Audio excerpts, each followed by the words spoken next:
Hello, welcome to the third podcast with Dawn Garibaldi.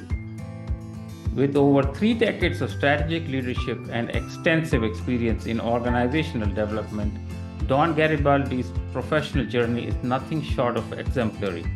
As the founder and president of Amplify Strategy Group, Dawn has been steering the company towards excellence in the greater Denver area. Under Dawn's leadership, Amplify Strategy Group has become synonymous with strategic foresight and team building prowess. Before founding Amplify Strategy Group, Dawn made significant contributions as an executive advisor, coach, and facilitator at Finlistic Solution from September 2020 to January 2024. During this time, Dawn's expertise in facilitation helped guide numerous executives and teams to achieve their goals. From January 2018 to January 2021, Dawn was part of the Elevate faculty at the Rady School of Management, University of California, San Diego. Here, Dawn imparted strategic and organizational leadership knowledge, leveraging extensive experience to shape future business leaders. A significant portion of Dawn's career was dedicated to Procter & Gamble, where Dawn held various senior positions over 30 years and 8 months. As Vice President of Supply Chain for Fabric and Home Care in Pan Asia from July 2014 to August 2016 based in Singapore, Dawn oversaw supply chain operations and demonstrated remarkable leadership in organizational excellence and team building. Before this, Dawn served as Vice President of Global Innovation for Pampers from August 2012 to July 2014, also in Singapore, driving innovation and operational excellence. From July 2007 to July 2012, Dawn was Vice President of Product Supply for North America and Global Innovation for Pampers, based in Cincinnati, Ohio. In this role, Dawn led supply chain operations, strategic leadership initiatives, and team building efforts. Before this, Dawn was the Senior Director of a manufacturing site in Euskirchen, Germany, from January 2003 to June 2007. And prior to that, Senior Director of Manufacturing in Istanbul, Turkey, from January 2000 to December 2002. Dawn's international experience is further highlighted by roles like Director of Paper Operations in Greater China from 1997 to 2000 and Director of Supply Network Design and Purchases in Greater China from 1995 to 1997, based in Guangzhou and Guangzhou, Guangdong, respectively. These roles involved extensive leadership in organizational development and supply chain operations. Earlier in Dawn's career from 1991 to 1995, Dawn was the site logistics manager in Baltimore, Maryland, where she honed organizational leadership and supply chain management skills. This was preceded by a foundational role in sales from 1986 to 1991, covering the Philadelphia and Boston regions, where she developed a robust understanding of team dynamics and market strategies. I had the privilege to know Dawn over the years while working together at Procter & Gamble, where our careers often intersected, particularly in the area of manufacturing. Dawn's career is a testament to an unwavering commitment to excellence in strategic leadership, organizational development, and supply chain management, consistently driving growth and innovation across various global markets. It's a privilege to talk to such an accomplished person. So let us jump into the podcast with Dawn without any further delay.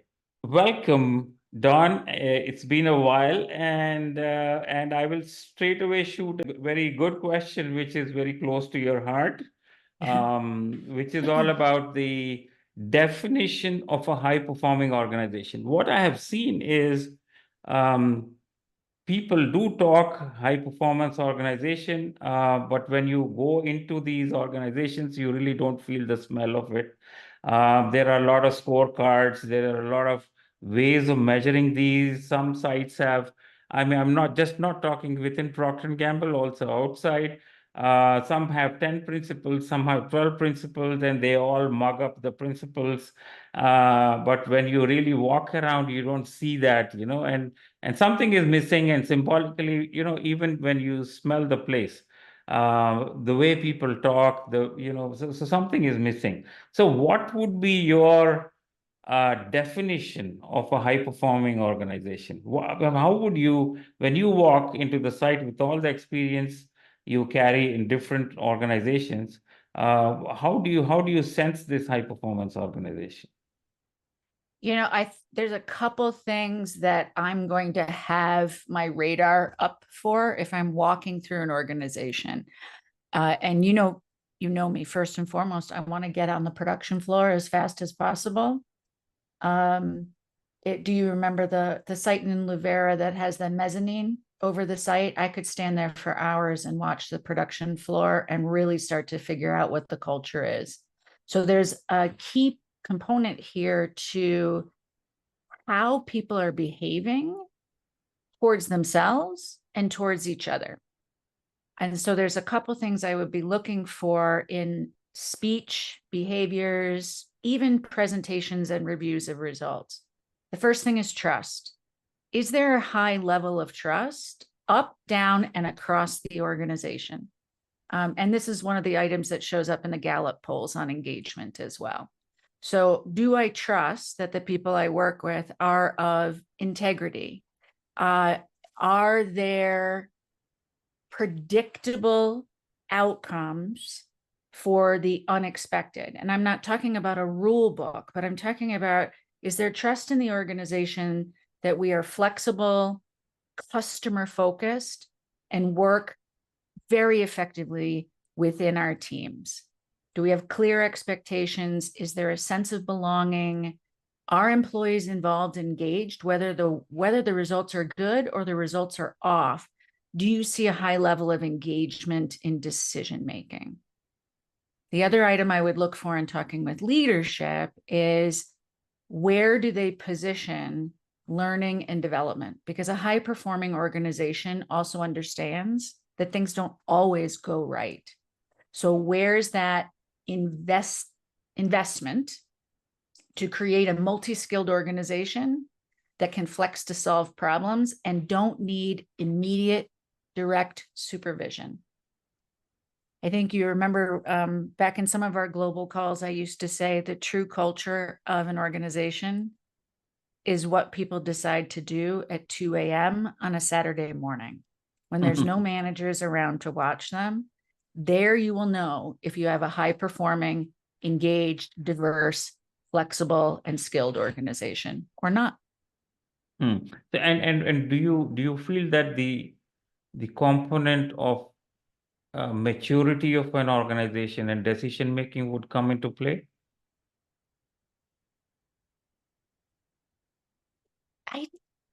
I think there's a piece on decision making where there's a compass and there's clear principles. So, and there's different forms of decision making, right? There's the leader at the top decides, I decide, or there's a we decide consensus, right, across the team. And I think the maturity of decision making comes in having that internal alignment, that people are clear when a decision is made, which process we are in. Are we in a consensus process or are we in a hierarchical process? And both are necessary. But I've seen this work highly effectively in very new young organizations, as well as organizations that have been around for decades. I think the maturity of decision making is, are we clear on what's expected? And does everybody know which kind of decision they're participating in? Fantastic. So I have also I've been with you for a while, and I've also seen wherever you've gone, people respect you a lot, and you were spending a lot of time and intentionally with people, and as a result, the results were outstanding wherever you went. And you were also my predecessor in excursion site as well. So, and people, if I, one of the things that I was also feeling, that when you walk into the sites where previous plant managers have been, and you always, have these few of those plant managers that are very quite often talked about, and you were one of them quite often. And so, what is the real connection between? Obviously, we don't want to have a high performance organization because we want to see everybody happy, there's a direct correlation between high performing organization and also the results that get delivered. So what is the correlation there? Why do you believe that a high performing organization will really deliver these results? I believe wholeheartedly that a high performance organization is going to deliver more results over a longer period of time and in a more sustaining way. As I said before, we always know the unexpected happens. We're fighting entropy every day, particularly in manufacturing. But what I have seen through my career is the stronger your organization has a culture of high performance, has a culture of integration, has a culture of trust and believing in each other, those hiccups actually happen less frequently and they have less of a dip to the results. But I also believe that everybody in the system needs to play their role. So this is not about leaders drilling down from hierarchy on daily results. And if you heard the stories in Euskirchen, it took probably a good year of real work on culture, strategy, principles, behaviors, teamwork, which touched all the points on the Galbraith star. And we worked through that with really serious intent. And at that time in that year, our results were not very good. And as a plant manager, I actually wasn't worried about it because the day-to-day results should be managed at the level where we have the people with the best skills for day-to-day results. And my role as the plant manager was really setting the organization up for 3 years, 5 years, and beyond. So looking at this, you've got to have levels of leadership all the way through and across the organization that can lead depending on the situation. So having the ability to see what's happening now, what the possibilities are going forward, like all the legs on the QEC chart, and capable to adjust your style based on the needs of the team. I'm working on a mini course right now on situational leadership. I think you remember when we had that training. I think it's phenomenal because a leader needs to understand the capability and the motivation of everybody on their team. And then the collection of every organization has its own personality as well, right? So when is there a need to be direct with team members or departments or functions? When is it the right time to inspire? When is it the right time to set a vision and give people high autonomy? And you could, as a leader, find yourself flexing through these different styles dozens of times in a day, particularly in an organization the size of Euskirchen. The more capable the organization is of self-management and self-direction, which is what you're going to smell in a high-performance organization, the more leadership can have a hands-off approach so that I, as a leader, would be focusing on the horizon of my plans, which is a much longer term, so that I'm getting out of the way of a line leader, department manager, ops leader who need to focus on the horizon of their plans and their decisions. Then we create this integrated nest. Again, clarity of expectations, clarity of purpose, and high trust. And then I didn't have to worry about the results. And by years 2 on, the results steadily got better, and we stopped taking steps backwards. Outstanding. And that was a real neat and very simple explanation. Now, just building on that, Dawn, what's happened? Let me give you one story. When I was reporting to John Oswald, and John would come, I still remember he would come and put on his safety shoes, put on his PPE. He won't talk to me, and he would walk on the floor, ask, me to stop one line, He would get the technicians together, sit on the floor with them, and keep chatting, and lots of stuff on, including how often leaders come on the floor, blah, blah, blah, and also recognizing them for all the good work that they've done around. But it was very random. And then he would walk back to start the business review. Mhm. What I've seen over a period of time, this was consistent across all that generation of leaders who were great leaders, but with the digital analytics coming, where Mhm. at the push of a button, somebody can see exactly what's happening on your line, kind of stops or breakdowns or whatever. Um, the what I realized is we started to wither away from the time that is spent with the people, and because everything is available, data is available, you can do virtual calls, you can talk to people, but then the personal touch is missing. Do you really think that this is kind of helpful, or I think there needs to be a proper mix between the two, so that we really have a personal touch to create this kind of high performance organization? I love the advancement and the ability to use new digital systems to make information easier to access. But I want that information to be easy to access to the individuals or teams that most need that information to deliver their results.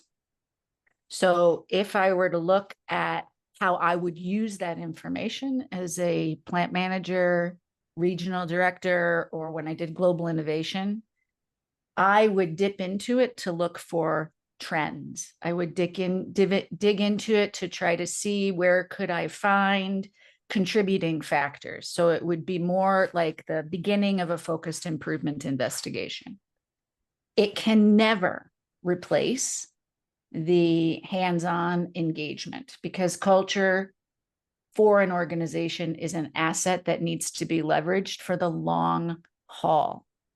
And that still requires, in our human condition, touch points. It requires listening. It requires listening on different levels, not only to what the person says, but how they say it and the context of what's going on.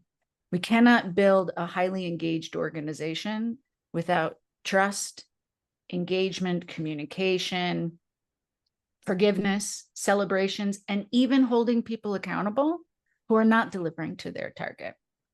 Sometimes you'll find the people that you hold the most accountable end up respecting you the most, because you've given them guidelines and you've given them a road that they can travel on, versus, again, entropy, which would just drive everybody crazy. So I think we used data all the time, but we wasted a lot of time having everything manually put into spreadsheets and going through stacks of paper to look at quality reports. So digitization should be an enabler of ease and time, accuracy, the ability to collate and integrate data for problem solving or trend setting. But it can never, what it should be doing is giving us more time back for the human connection. Great. So you were talking about the trends. It reminds me again one story with John when I was sent as a Kabuya ops manager, and year one I could see that the structure is not as per the global structure. The capability is missing, and our MOEs were really high. The cost was pretty high. And we were not delivering. We were at very low material utilization or PRs, the efficiency, what the other people, other beyond PNG talk about, it was in 60s. And I went to John after 3 months and I said, hey, listen, I need to restructure this place. Our MO is going to go higher than where we are, but I can promise year 2 and 3, it'll come down. And I will also deliver results. He didn't take even a split second to think through, and he said, that's the right thing to do. Go ahead. You have my approval. And I went ahead, and of course, we started demonstrating fantastic results. Fast forward a little bit. Now we'll not take names, So I came to excursion and they said there's a set scorecard for the spare parts, which was basically material, M&Rs. Mhm. And they said you have to deliver 10% year on year. And when I went there, I saw some low-hanging fruits, and I said, guys, I mean, we can fix few things, and we can even deliver higher than this, and let's go for 23%. And we actually delivered year one, 23%, but I needed to set the structure so that the next year would be lower, but the year Mhm. after can be higher. Because you have to chase vendors, you have to figure out what's the cheaper way to do, benchmark with China. A lot of stuff had to be done. I was appreciated for getting the 23% reduction, but year two, nobody heard me, because they were looking at the scorecards to say, hey, we don't care, it's 10%. But don't you think that such kind of things actually hinder your creativity? Because if I think you mentioned it a while back on this continuous improvement versus really looking into what's the long-term aspiration and motivation that we need to drive people. Don't you think Yeah. that this is kind of contradicting? Well, I actually think you have to do both. So organizations are designed, particularly corporations, are designed to create tension. They're designed to create that pull and stretch and discomfort across functions, departments, categories, because that is where the creativity comes. So I would have two comments on what you shared. The first is about the creativity. I actually do believe that adding constraints incents and improves creativity. Because if you have no goal and you have endless resources, what I have seen happen is we come up with good ideas, but we miss the great ideas. So while I would love to have had an unlimited budget and all the capital, that the company had at my whim with a checkbook to write it out, I do firmly believe, and I saw it happen many times, that those kind of constraints create some of the best creativity. Now, on the other hand, setting these stretch targets year on year on year, I think is a bit of putting blinders on, because the cost of running an operation is simply the output of the systems we have agreed and designed to execute against. Yeah. So a blind target year on year on year that is not connected directly to consumer, quality, operations, value and purpose for the organization as well as the company is not going to be successful. It's going to just be a heartache and a stress for everybody. Taking that target and attaching it back to the design of a system to then say what system changes are required to deliver this result in a repeatable and sustainable way changes the entire conversation. Employees and leaders, nobody's subject anymore to a fear of retribution, a fear of not delivering the scorecard. We can now have objective conversations about where is the system performing at its best? Where do we have gaps? Is there a breakthrough change? This is the creativity, breakthrough change in the design of the system that's going to give us that next step change in results. Because every decision we make is going to eventually show up in cost, morale, safety, quality, and all of these things eventually end up being visible to our consumers. So why not design? Work objectively on the design to get the output that you desire.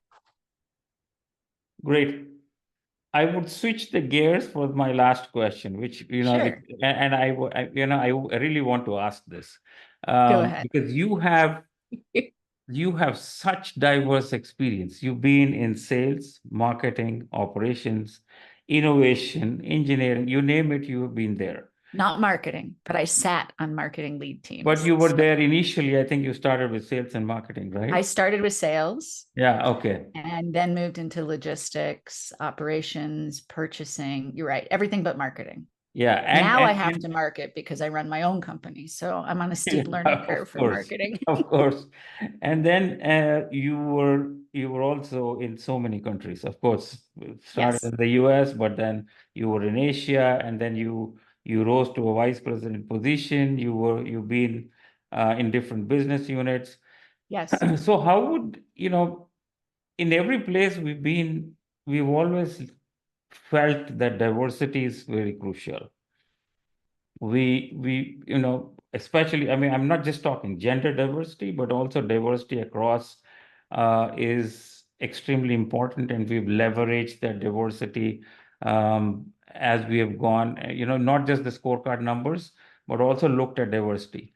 um, Slowly over a period of time, I think we also started recognizing that it is not just to have some bodies around, but it's also to make sure that we are inclusive.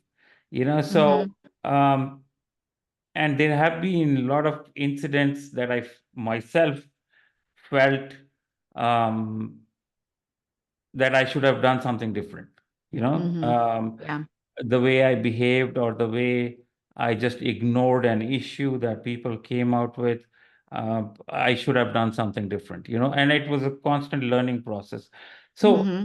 with all your experience, how do these elements contribute to the success of a high performing organization?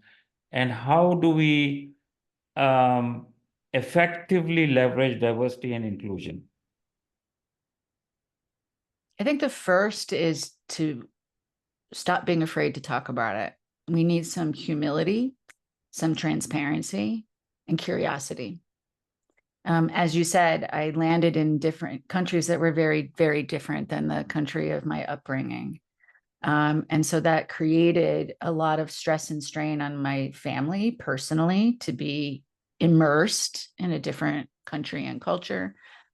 It always creates strain on the new organization because there's nothing they can predict. When we talk clarity of expectations, you walk in kind of like a black piece of paper, not even a white piece of paper.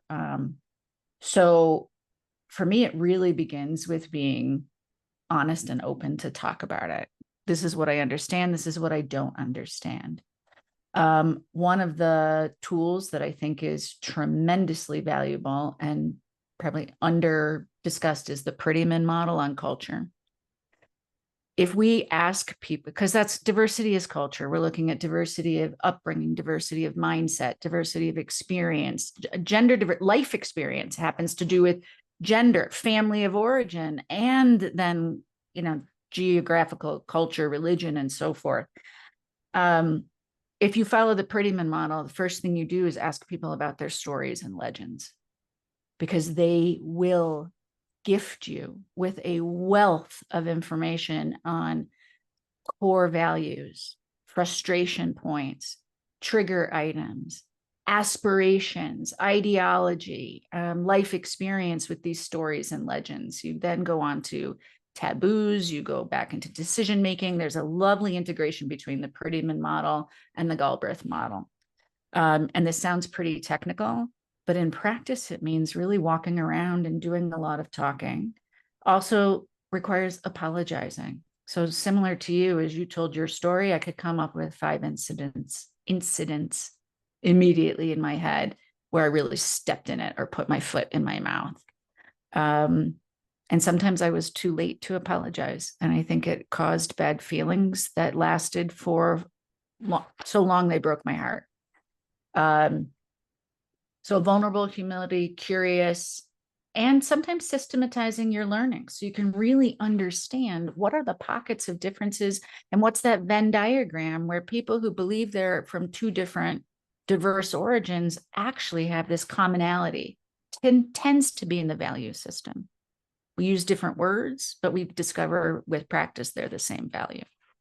Yeah, so just building on that, in even in our excursion, we had 49. I had 49 nationalities.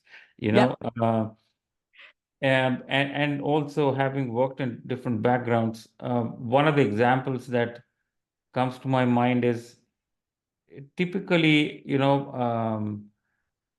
if you are a Japanese or an Asian, especially Japanese, it's very impolite to speak unless you are asked to. And on the other hand, if you are a European, you might probably speak your mind out. You might be very direct. For example, in Germany, I could sense that people are pretty direct, uh, and everything works. So, were you also sensitive to this whenever you were managing people to say, I need to customize my thought process or make sure that everybody is inclusive all around? You have to be, and we were blessed to work for a company that has very high value on engagement, communication, teamwork, continuous learning, development of our skills as people and professionals. So where I found I could have the most influence was really working with my leadership team on what were our operating principles. How, as a team, were we going to make sure that everybody had a chance to be heard and seen? And again, in some cases, this would be a good 2 years worth of work. This type of inclusive work doesn't happen because we check a box or we write an agenda for our meeting. It really takes rolling up our sleeves and getting everybody's hands dirty. And it's like making mud pies, everybody. And then you can see the trickle effect through the organization. You have to have a phenomenal human resources and organizational pillar that's going to be always doing that cultural sensing. And another piece of reality is, having been an expat for more than half of my career, there is also an obligation to integrate into the country you're working in and become the chameleon to be successful in the local culture. So it has to go both ways, and it requires some conversation, some operating principles, good handshakes, and a lot of openness. Perfect. Mm-hmm. Don, I will stop it here. It's always a pleasure to talk to you. It's very insightful, and I was so eager and longing to have a short podcast with you, at least to start with. Let's see the Sure. response, and as we move forward, probably we'll continue to have more and more dialogues on certain topics. So thank you for your time. I know it's around 10:30 your time. So thank you for finding time to really have this podcast with me. Well, thank you, Madhav. I've been really eager to catch up with you too. I love your questions. I love the way you think. I want you to remember that your own track record was extraordinary, and you had a very powerful global presence that probably went further than you even realized. So thank you for doing this late in your evening, and taking the time to let me talk about things I enjoy. Thank you so much.